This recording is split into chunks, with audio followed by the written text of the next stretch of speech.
Good morning, Rabbi Isai. Rabbi Isai, we have a very exciting daf. Today we're going to be learning about Mechza al Mechza. A lot of different sugyas today. Mechza al Mechza is if something is exactly 50%, do we count it as a roiv or not? Exactly 50%. And then the Gemara takes that back and says only by carbon paste we have something similar to that. Also in the Mishnah we mentioned the concept of roiv, that shechita has to be the majority of one of the simanim, 51%, but it says it twice. Why does it say it twice? And the Gemara goes on a very lengthy discussion. We know why it says it twice. One is Chullin, one is kachim, but that the first one is Chullin, the second one is kachim. A whole long discussion. And finally, we have a very interesting sugya about when you do shechita, do we consider the entire process part of the shechita, every cut of the knife, or it's the final cut? Shechita metchila v'ad sof. A sugya, giving you the heads up. So we're going to start this sugya, and the Gemara regrets it right away. I mean, it takes a couple of minutes, but the Gemara is going to take it back because you're going to be shocked when you hear Chatzi echad ba'oif, like 10 lines in the bottom. Itmar, Rav Omar, Mechza karoiv. Shock, a bomb. If you shecht 50% of the kana or 50% of the veshet by a bird, that's enough. 50% is like we'll count it, we'll consider it the majority. Good. A bunch of questions on that. Rav Kahana, this makes more sense to us. No, well, if the Torah says 50% roiv, so it's roiv. What do you mean 50%? You need 51%. Rav Omar, so Rav will explain. Rav Omar mechza karoiv. This is what HaKadosh Baruch Hu told Moshe Rabbeinu on Har Sinai. Lo teshai ruba. He didn't tell him how much you should shecht. He told him how much you shouldn't leave. Do not leave 51% unshechted. Meaning, if you shecht 50%, that's okay. Rav Kahana Omar, no. Mechza karoiv. HaKadosh Baruch Hu told Moshe Rabbeinu, shchoid ruba. You should shecht 51%. Simin, Chatzi, Ketino, Gargeres, Pgima. Tanan. Chatzi, Echad Ba'oif, Vechad, Vechetzi, Bebehema, Shchitasi, Psula. So here's the obvious question from the Mishnah yesterday. It says, Mefurish, that a half a simin by a bird is puzzle. 1.5 simanim by a behema, puzzle. Why? You need roiv of each simin. You need a roiv of the kana. It says, Mefurish in the Mishnah, Chatzi. But according to Rav, that says Chatzi, 50% is like 51%. Am I puzzle? Why is it possible? Why does the Mishnah say it's possible? 50% is counted as 51%. That's exactly what Rav says. Mechza kiroiv. 50 is like 51%. Says the Gemara, no. Rav, we could answer this. It's not... We're trying to put him in a corner and force him into a checkmate. No, it's not a checkmate. I could get my way out of this. I could say, midrabanan. The Mishnah means that 50% is usher to shech like that, midrabanan. Or be nafkamina if it's the rabbanan, the eraisa. The eraisa mamish would takes away all the tumah of the nevela, and the rabbanan came and said, don't eat it, but it's not tummy. But if it's literally not a good shechita, like we would hold, it's only 50% shechita, then it doesn't remove the tum at all. Why do Rabbanan say don't do it? Because how could you be so exact? 50%, maybe you won't even get to 50, maybe you did 49%. So they said stay away from 50, do 51%. Okay, another try at knocking this. Oh, so this is a halacha by klicheres. Let's say you have a piece of earthenware, you have an oven. How do you take away the tumah from an oven? The only way to do is break it. And the only type of break is if the break is less than half. Because if you have a large piece that's 50% or more, then it's considered an oven. You could maybe bake something in that oven. What happens if a guy breaks it and there's two pieces? 50-50. Exactly 50%. So the Gemara says it's impossible. That's exactly what the Gemara says. And what if it is possible? What if it is? You're a lawyer. What if it is possible? What if I have a CNC machine that cuts exactly? What if you broke a kli cheres, an earthenware piece, and it's exactly 50-50? Did you remove the tumor or not? Shneim tmeim lefi she'iev shel tzamtzem. Oh, chalok shnayim v'im shovim shneim tmeim lefi she'iev shel tzamtzem. It's impossible. A lot of times the Gemara says the Shita, it's impossible to do something 50-50. It's always going to be 49.99999. And the other one is going to be 50. It doesn't, but you're never going to get it exact. And that's why we can't consider either one of them less than a half. But let's say you have a tolerance machine of 10 million per what? ppm. It's mashma tahirim. It would be tahar. Amai tahirim. But according to Rav, 50% on the dot equals 50% on the dot. Lefi Rav equals 51%. So amai tahirim. Zilhacha yikeruba. Each piece, when you look at each piece, okay, it's exactly 50%. But exactly 50% is 51%, and therefore they shouldn't be tar. Omar Rav Papa, so Rav Papa says a beautiful svara here.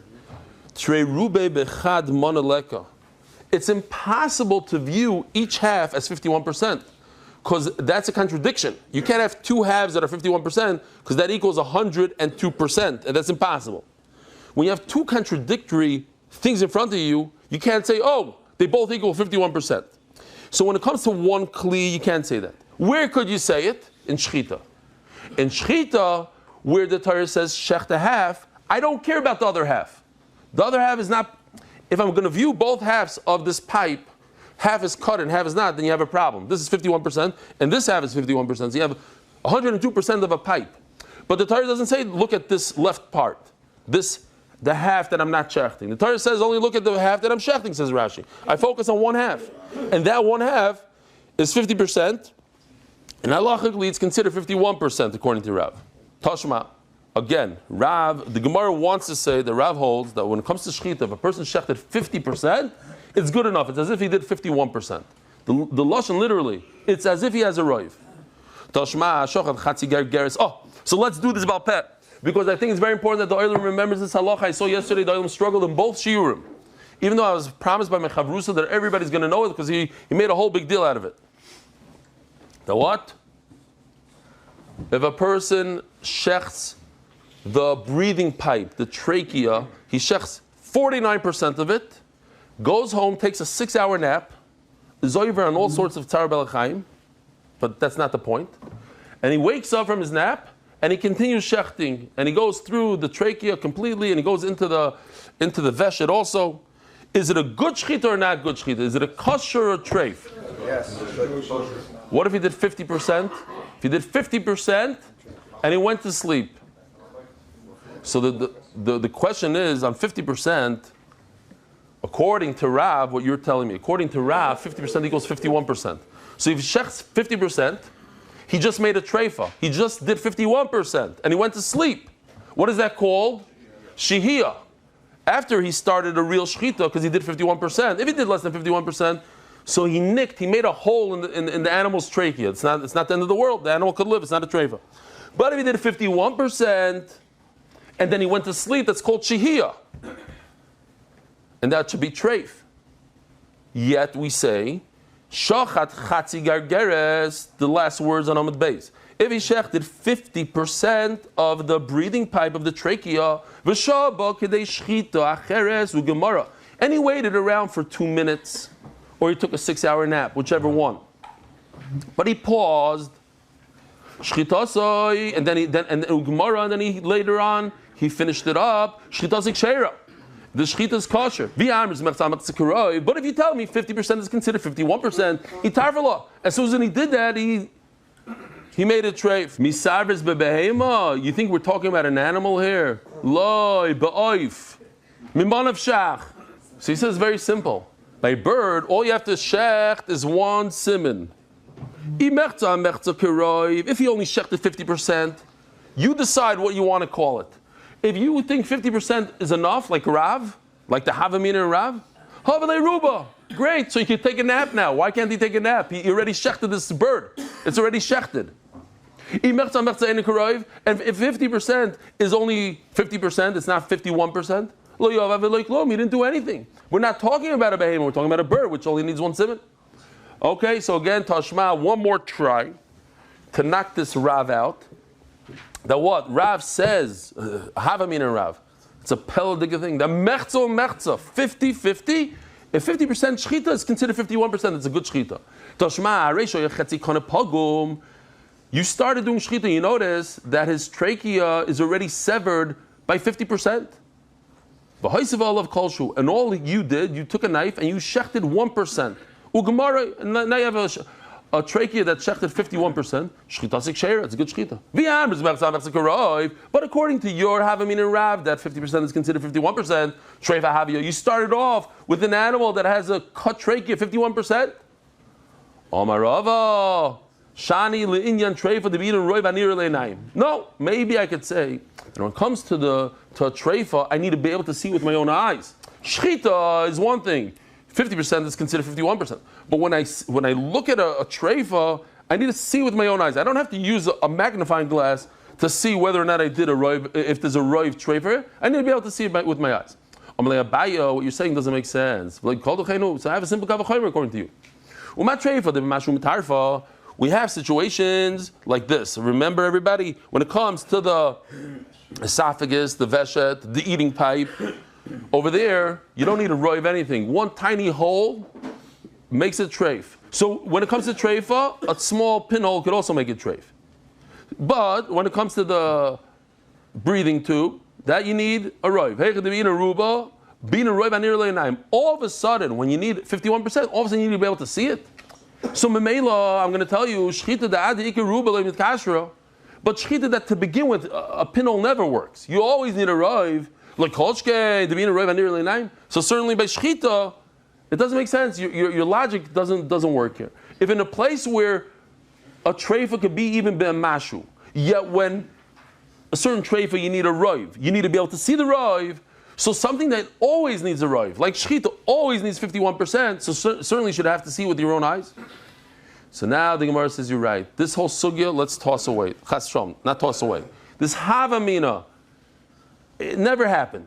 Ela de kuliyama mechza mechza and ikarev. There's no such thing that 50% is considered 51%. Nobody holds that. There's one place in the Torah that 50% is like a roiv. It's not a roiv. We'll consider it like a roiv. What's that place? It's this week's parasha. How does Klal Yisrael become half tar, half tamei? So the Gemara always says the Nasi died and people went to his levaya. Today we can understand it. Let's say Rabbi Vadia Yosef was nifter, so all the Sephardim go to the levaya. Half of Klal Yisrael go to the levaya, so they're all tamei, half stay at home. I happened to go. I think there was a lot of Ashkenazim there. I'm just saying, I don't know exactly how it happens, 50-50. Well, it's exactly 50-50.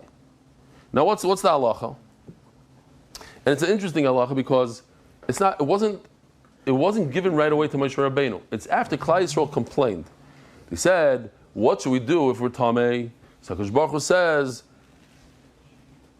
Dabel b'nei Yisrael ish ki yetamei lo nefesh. And the Gemara dashes these words, ish. So b'chodesh hasheni, not in Nisan, not Yudalad Nisan when everybody brings his korban pesach, but in Yudalad Iyar, a month later, Babasa Yomi and Arba'im Azois Hamatzim Revichlu. Treat it, you get your own, because Klal Yisrael begged for it. When you beg for something, so HaKadosh Baruch Hu changed it. Hashem said, okay, fine, I'll give you something called Pesach Sheni.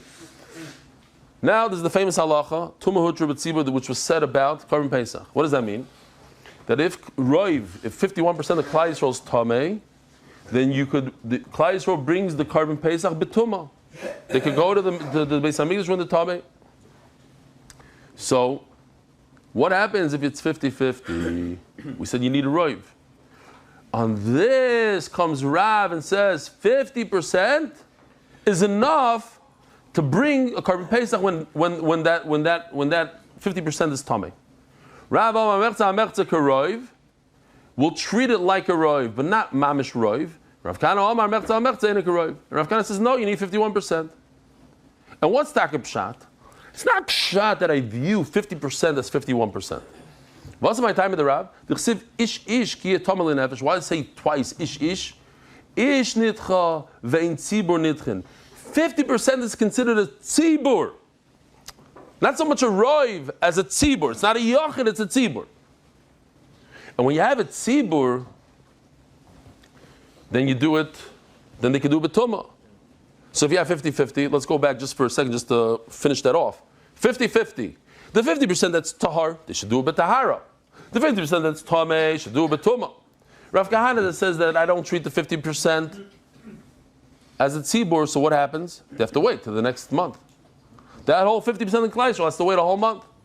All right, simpler sugi over here. Check out this Mishnah. It might be looking confusing, but it's not. I just took the Mishnah, I put it over here. There's a Reish and a Seif in the Mishnah. All you need to see is the red words. It says in the beginning of the Mishnah, V'rubai shel echad kamayu. 51% of one siman is like the whole thing. Rubai, all you need is Raiv, the famous halach of Raiv. So then why in the world does it repeat itself in the Sefer and say, Raiv echad ba'ayif? All you need is a Raiv. It says the idea of Raiv 2 times in the Mishnah. The Gemara is going to say that the first part, the Reisha, is talking about regular animals that you shecht at home, you shecht in a shlachtais. Chullin, Raiv is considered the whole thing. The bottom part is talking about the Beis HaMikdash. I would think that the Beis HaMikdash is different than Chullin. Okay. And then we have a long sugya, maybe 5 different Amoraim that come along and say, I can prove to you that the Reish is talking about Chullin and the Seif is talking about Kachim, and not reverse. Very important to the Gemara to figure that out. Think about it. Are you able to figure it out? It's like a riddle. Which part is talking about Chullin and which part is talking about Kachim? That's the trick over here. So let's see inside. Roy Bechabayif. Ask the Gemara, Tanina Chod Zimna. We already. Why does it say at the Sefer Roy Bechabayif when I already said in the Reisha, Veruboy Shel Echad Kamayu, the same thing. Says the Gemara, Hekaish Peshach Simen. Omar, these are the names, so I guess there's 6. Omar Avishaya. The reason is because the Reisha or the Sefer, one of them is Chullin and one of them is Kachim. Utzrichan, a simple tzrichusa, which is a tzrichusa, and then the Gemara does the reverse of the same tzrichusa. The Yashmin Chullin, nothing to do with the Sagile Beruba. You know, when you just shecht in a shlachtais, a roiv is enough. We know that in the Beis HaMikdash, the main part of the Avodah, you do Shchita, Kabbalah, Hilacha, and then you do Zrika. Zrika is the number 1 thing of kapara. I need a lot of blood. I need blood. So therefore, I have to do roiv. Aval kachim de ladam, sorry. When it comes to chulin, I don't need, it's enough to have a roiv. I don't need more because I don't need blood. Aval kachim de lamut tzarech. But when it comes to kachim, I need the blood. Notice, the Gemara says, chulin, it's enough roiv. Kachim, maybe I need 100%. And now the Gemara is going to do it slightly different. Now we're doing roiv, 51%. Kachim, I need 51%. Why? Because I need the blood. I'm going from 51% to 50. Before I went from 51% to 100%.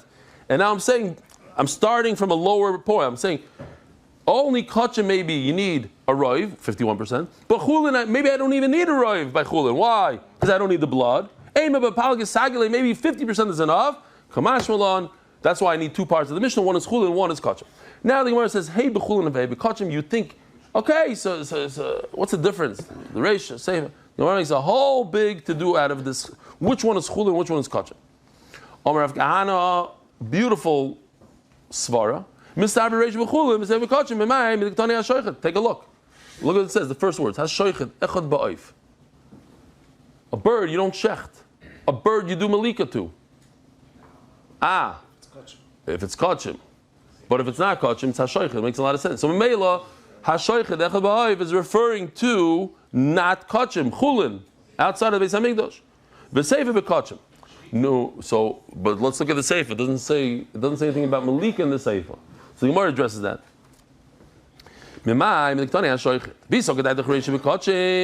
Sorry, let me just go back.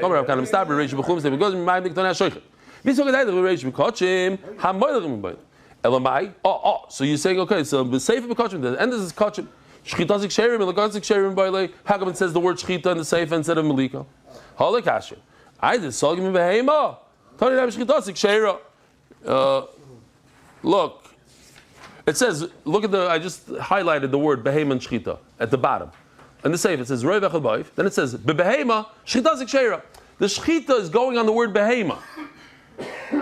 But you can't say that in the Reisha, because the word bird goes on the Shchita. Okay?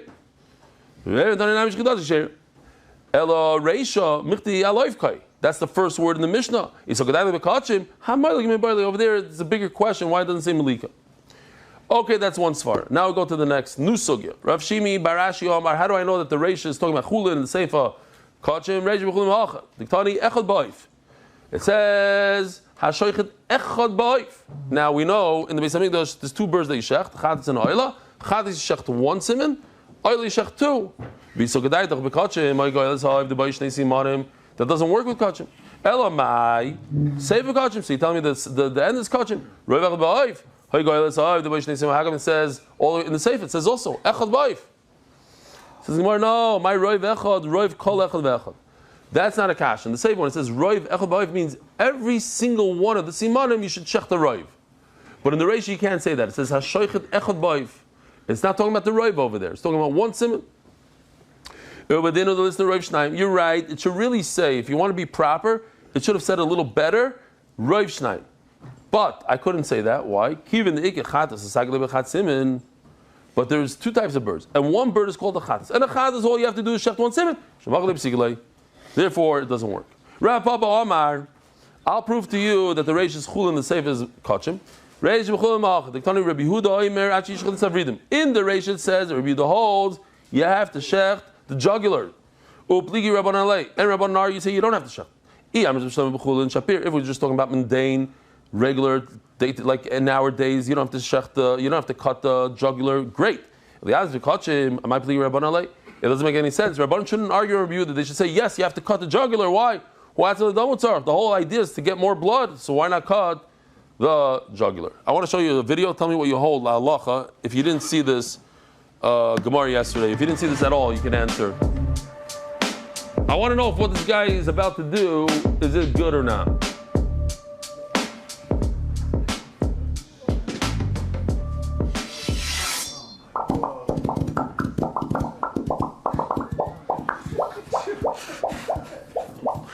Kosher or not kosher, Rabbi Isai? Not kosher. Not kosher. Here's the person that was at the shir last night and he said the wrong answer. Okay, good. I like that. Not kosher. The answer is Hillel? No, this one, in order to know this one, you have to see the Gemara. It's kosher, Bizman Hazeh, B'chulin, Bizman Beis HaMikdash also, Chulin, outside of the Beis HaMikdash. It's not kosher in the Beis HaMikdash. You cannot check two korbanos together, but you could check 25 behemoths. It's a great new system. They should line them all up. And Rabbi Weiss will come with a very long knife. One swoop, shkita, it's all great. Seifa v'kachim ha'acha. I'll prove to you that the Seifa is talking about kachim. Now, Rabbi Isai, in order to understand the sugya well, you just need to see this chart and everything makes sense. I just added to the Seifa, right below the Seifa, Mishnah Daf Lamed Amud Beis. This idea, this video that we just saw is the Mishnah in one daf from now. In other words, it's a continuation. In our Gemara, it's two separate Mishnahs. It happens to be one Mishnah. Now, it says over there that in the Beis HaMikdash you can't check two heads in one shot. So it must be, it's a continuation of the Seifa. The Seifa is talking about the Beis HaMikdash, and the Mishnah, Daf Lamed says, oh, and if you shech two animals in one shot, it's no good. But if the Seif is talking about Chullin in your backyard, then the Mishnah Daf Lamed wouldn't continue and say, oh, you're not allowed to shech two animals, because you're allowed to shech two animals with one knife in your backyard. Says the Gemara, it says if you shech two heads in one shot, it's kosher. But it's only after the fact. You shouldn't do it lechatchila. If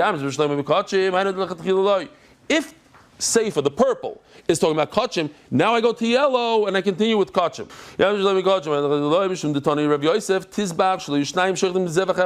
Halacha number one, don't have two sheichtim, two kohanim holding on to one knife in shecht.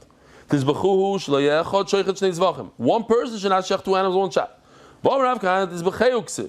It's really a combination of two words because he holds yesh aim l'masayres. We go by the way it's written in the Chumash, so it's tizbachu. Tizbachu. Okay. But if the Seifa is actually talking about Chullin, then the continuation doesn't work well because now all of a sudden you have a continuation that's not accurate. It says hashoichet. It's only b'diavad. It works even in the first place. Okay. And finally, one more to prove that the Reisha is talking about Chullin and the Seif is talking about Kachim. Nobody argues. Everybody agrees that the Reisha's Chullin Seif is Kachim, even Reb Shimon Lakish.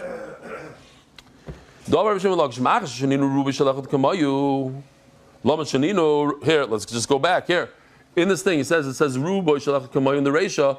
He just repeats the question. So why does it say Roi Vechad Ba'oif? Why does the Mishnah repeat itself twice? The Kohen Gadol Yom Kippur, they bring him the Tamid. Karatzoy Merak. I love this lashon. It's like a new lashon to us. It's a lashon of Yuma.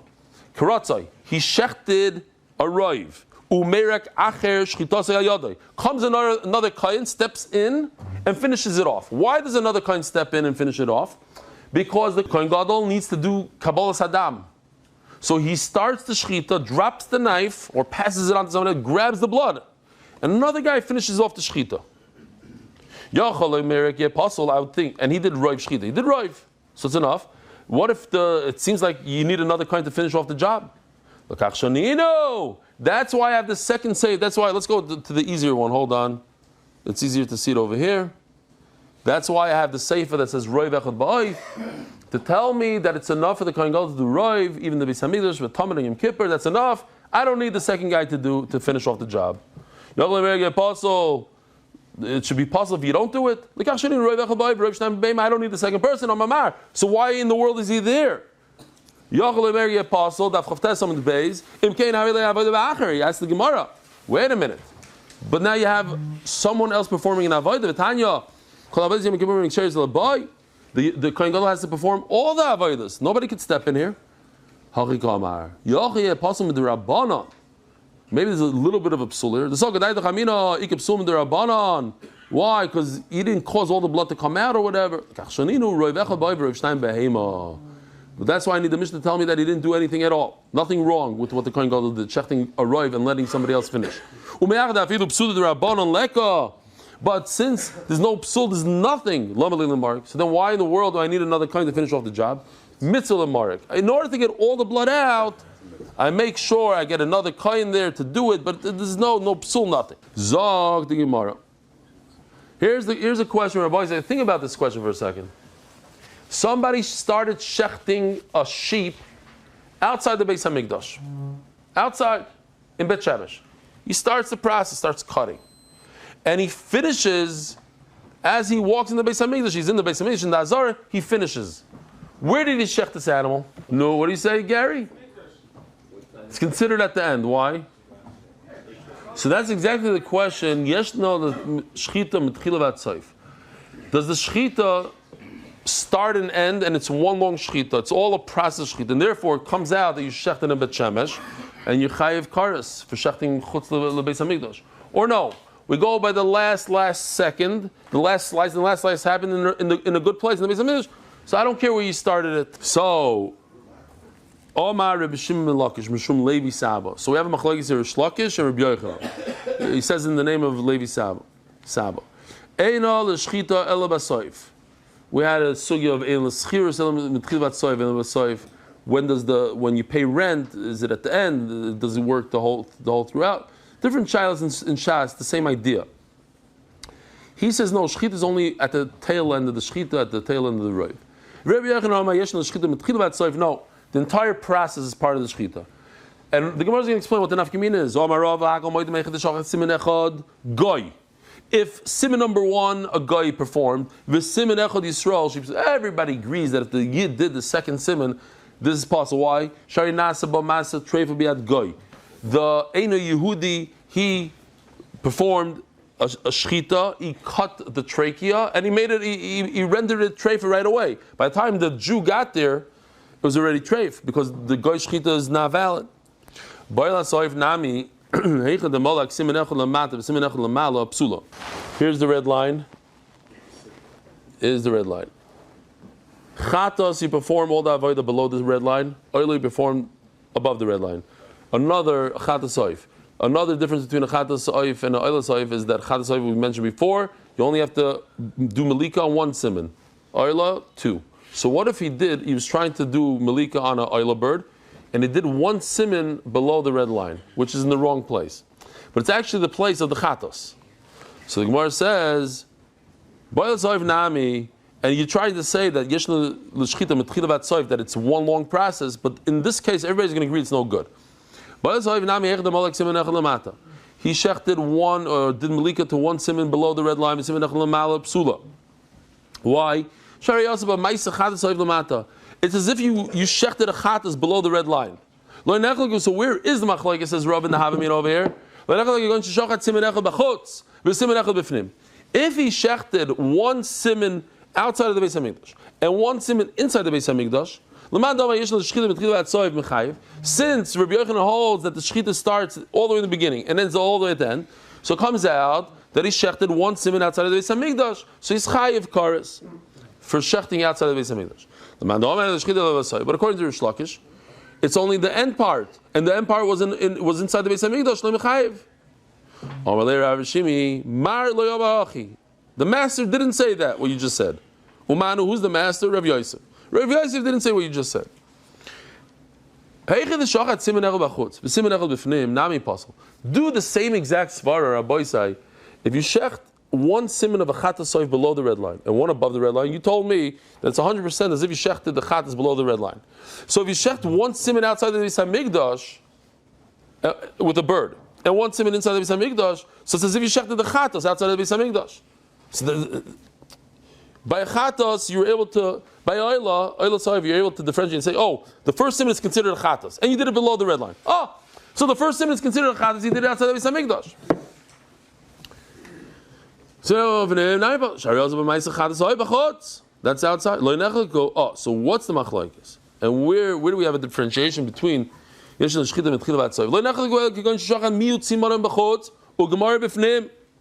oh, we have a video.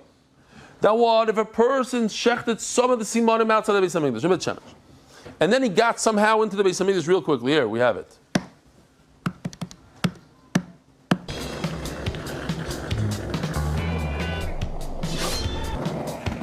He started the shechita, then he brings this non-moving sheep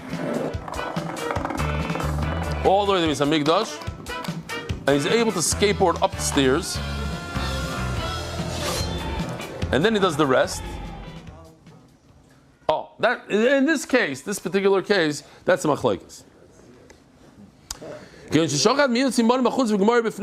He started the shechita outside of the Beis Hamikdash and he finished it inside. According to Rabbi Yochanan, where did the shechita start? In the beginning of his skateboard ride, and therefore it's as if he shechted outside of the Beis Hamikdash, and he's chayiv kares for that. But according to Rish Lakish, in the name of Saba, what is his name? Levi Saba. It's only the end part. So he did great. He brought this animal half shechted into the Beis Hamikdash, shechted the rest. He's not chayiv anything. It's mamish moridik. Why? Because we're going through different sugyas of Shas and learning these musagim over and over.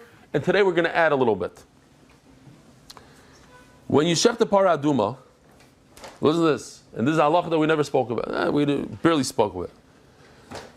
A para aduma is to make people tar. People that are tmei meis, they went to levaya. The only way for them to become tar, and that's why we have a problem today with tmei meis. We don't have a para aduma. You take the para aduma, you burn it, you take the ashes, you mix it with water. You sprinkle it on the person 2 times, and it becomes tar. This is a very fascinating halacha. If a guy is shechting a paraduma, and while he's shechting a paraduma, he text messages his wife, the paraduma is possible. You have to go pay another $4 million and buy another paraduma. If you do anything while you're performing the paraduma, no good. Now I also have to show you this, because the Gemara is going to say hazah. And usually hazah by paraduma means sprinkling of the water. In this case, it's not the sprinkling of the water, it's the sprinkling of the blood. One of the processes in the paraduma is the kind of take blood and sprinkle it towards the Beis Hamikdash. Here we go. This is an addition for today. They see a paraduma, beautiful red. Today, the mechon for the Beis Hamikdash, there's no paradumas left anymore in the world. They all grew black hair, whatever, no more. They bring up these children that never see tumah in their life, and they put them on doors so they don't extend their hands beyond the door.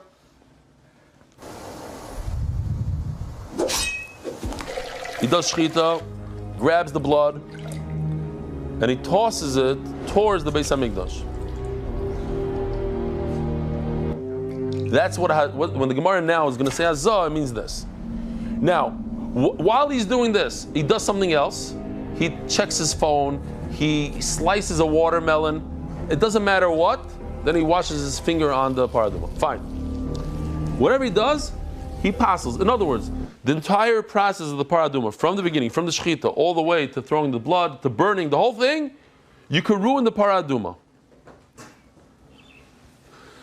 We all know, we learned in Cheder, that the paraduma has a what is it called? Diametrically opposed? Yeah, okay, whatever the fancy word is.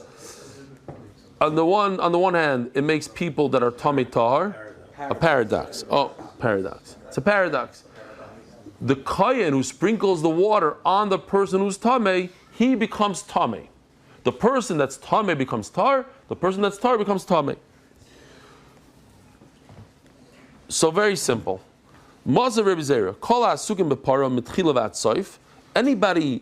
involved in the paraduma, so their clothing becomes tamei.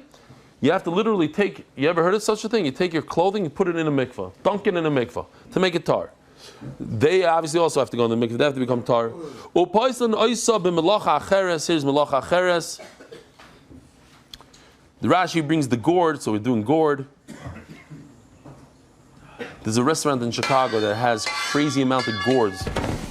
So as he's shechting, he also cuts a gourd. No good. So irba psul b'shchitasa. If the psul happened while he's shechting, we just showed what the psul is. What's the psul? He did another melacha while he's shechting. Bein koydem psula, bein la'achar psula. Let's think about it for a second. Was this paraduma a real paraduma at any point of its life? No. Why? Because you messed up on the first second of paraduma. When you shechted it, you messed up. So does the kohen performing the avodah in this paraduma, does it become tamei? No. Why? Because there's never a paraduma. But you take it to the next step. We saw in the video, when does hazah come? 5 minutes later, after you grab the blood, then you take the blood and you sprinkle it. So there was a paraduma here for 5 minutes. It just what? Just the guy who sprinkled it, he cut a watermelon while he was sprinkling it. So he ruined it at that point. So anybody that dealt with this paraduma until that point became tamei. The Gemara just asks a simple thing. Why don't we talk about shechita? Let's say a guy was doing shechita for 5 minutes, back and forth, or he paused it, whatever, he went on a skateboard, a whole maisa. So you have the person who's tamei because he was doing shechita on a paraduma. You have a person who's doing shechita on a paraduma in minute number 5 who's not tamei because that's when he messed up. That's when he cut a gourd. So he's not tamei. In the shechita itself, according to Rabbi Yochanan, it's a very long process. And the whole thing is considered a shechita. So let's split the shechita. There's a person who becomes tamei from a paraduma in the shechita, and there's a person who's not tamei in the shechita. What's the obvious answer to that? That once you mess up at minute number 5, then minute number 1 never happened. It's one shechita, you messed up the shechita, the whole shechita was messed up. This paraduma was never shechted. So let's see inside. There should be a machlokes in the shechita. If there was a psul in the shechita, he cut a watermelon while he was shechting. So it depends. Let's distinguish between before the watermelon and after the watermelon. Anybody that dealt with the shechita before the watermelon, his begadim become tami like a psula, but after the watermelon, every time begadim. Amarava, and we're going to finish off with this. Is he talking about a shechita that's no good? When a person performs a shechita like that at the end, that becomes possible, he chopped a watermelon, then the entire shechita wasn't good. There's no two parts of that shechita. It's one no good shechita. Rabbi Sai, have a wonderful day, a good Shabbos, Motzi Shabbos at 10:02. Merit the schus of spreading Torah throughout the world. Sponsor a shir today. MDYsponsor.com or sponsor at MDY.com.